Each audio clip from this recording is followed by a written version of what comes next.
আবারও অস্থিরতা দেখা দিয়েছে চালের বাজারে। দেশের অন্যতম সরু চালের মোকাম কুষ্টিয়ার খাজানগরে বেড়েছে সব ধরনের চালের দাম, যার প্রভাব পড়েছে খুচরা বাজারে।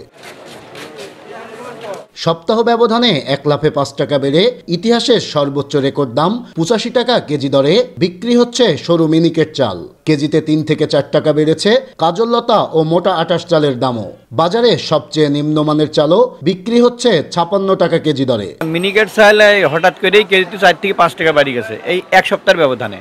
মিনিকেট ধান মিল মালিকরা বলছেন যে কোনো রকমই ধান পাওয়া যাচ্ছে না, এই কারণে চালের দাম বেড়ে গেছে। এখন পর্যন্ত মিনিকেট চাউলগুলো খুচরা পর্যায়ে 85 পর্যন্ত বিক্রি হচ্ছে, কোনো কোনো জায়গায় 86ও হইতে পারে, কম বেশি 85-86 বিক্রি হচ্ছে।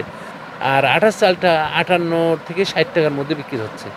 আর সর্বনিম্ন যে মোটা চালটা সেটা এখন 54 টাকা থেকে 55 টাকার মধ্যে কুষ্টিয়ার স্থানীয় লোকাল বাজারে বিক্রি হচ্ছে। এদিকে চালের এমন অস্বাভাবিক দাম বৃদ্ধিতে ক্ষুব্ধ সাধারণ ভোক্তারা পড়েছেন চরম বিপাকে। দুষছেন মিল মালিকদের সিন্ডিকেট সহ প্রশাসনের নজরদারির অভাবকে। পৃথিবীর ইতিহাসে এটা রেকর্ড, এত চাউলের দাম 86-87 মিনিকেট চাউল, এটা তো আসলে নজিরবিহীন। মিল মালিকদের তো অবশ্যই কাজসারি আছে, প্রশাসনের থেকে যদি বাজার তদারক করতো, চাউলের বাজারটা জেলা প্রশাসকের থেকে তদারক করলে অবশ্যই এটা নিয়ন্ত্রণে আনা যাওয়া সম্ভব হতো। নজরদারির অভাব আছে বলেই তো এভাবে বাজারে যেটা সেটা তাই হইতেছে। আর যেখানে হচ্ছে সামান্য কিছু হচ্ছে, নজরদারি হলো সামান্য কিছু হচ্ছে দেখে মিডিয়াতে প্রচার করার পরে আর থাকছে না, 1-1 মিনিটের জন্য করিতে চলে যাচ্ছে। তবে মিল মালিকরা বলছেন অস্বাভাবিকভাবে বেড়েছে ধানের দাম, রয়েছে বাজারে ধানের সংকটও, যে কারণেই চালের দাম বাড়াতে বাধ্য হচ্ছেন তারা। ধানের দাম হলো অত্যাধিক বেশি। ধান হলো আপনার প্রায় 2000 টাকা মন। এই 2000 টাকা মন ধান আইনা চাউল বানাইয়া বর্তমানে 3000 টাকা মন করে যায়। বর্তমান ধানের ক্রাইসিস, আমরা ধান পাচ্ছি না। আমাদের কোনো মেলারদের কাছে কোনো ধান মজুদ পাবেন না, বরঞ্চ তাদের কাছ থেকে ধান কিনে এনে আমরা এখন চাল বানাই বেচতেছি। চাষির কাছে ধান নাই।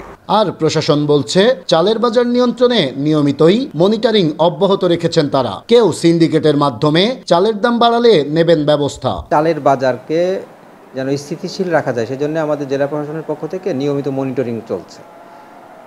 তথাপি আমাদের বিভিন্ন অভিযোগ এসছে যে চালের দাম বেড়ে যাচ্ছে। বৃদ্ধির জন্য যদি অন্য কোনো থাকে, সিন্ডিকেট থাকে, সেক্ষেত্রে আমরা এটা অ্যাড্রেস করতে পারবো বা এটা ব্যবস্থা নিতে পারবো। কারণে অকারণে মিল মালিকদের চালের দাম বৃদ্ধির এই প্রবণতা দ্রুত বন্ধ করা না গেলে চরম সংকটের মুখে পড়বে সাধারণ ভোক্তারা। তাই দ্রুত সময়ের মধ্যে প্রশাসনের কঠোর নজরদারির মাধ্যমে চালের বাজার নিয়ন্ত্রণের দাবি জানাচ্ছেন তারা। নাহিদ হাসান তিতাস, দেশ টিভি, কুষ্টিয়া।